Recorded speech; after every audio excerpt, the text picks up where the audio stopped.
Hello guys, இன்றைக்கி evening ஒரு function சொல்லிட்டு போயிருந்தோம்.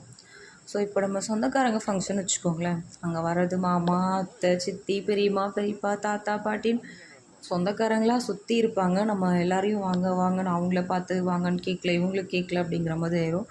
பட் ஆனால் ஃப்ரெண்ட்ஸ் சர்க்கிள் அப்படின்னு சொல்லிட்டு நம்ம போகணுன்னு வச்சுக்கோங்களேன், ஃபங்க்ஷனில் ஃப்ரெண்ட்ஸை தவிர வேறு யாரையும் தெரிஞ்சிருக்காது. அப்படியே மேக்ஸிமம் தெரியுதுன்னா 1-2 பேர் தெரியும். அவங்கக்கிட்ட நம்ம ஹாய் சொல்லிட்டு அப்படியே போயிடுவோம், அவ்வளோதான். அப்படி தான் நாங்களும் இன்றைக்கி ஒரு ஃபங்க்ஷன் போனோம்.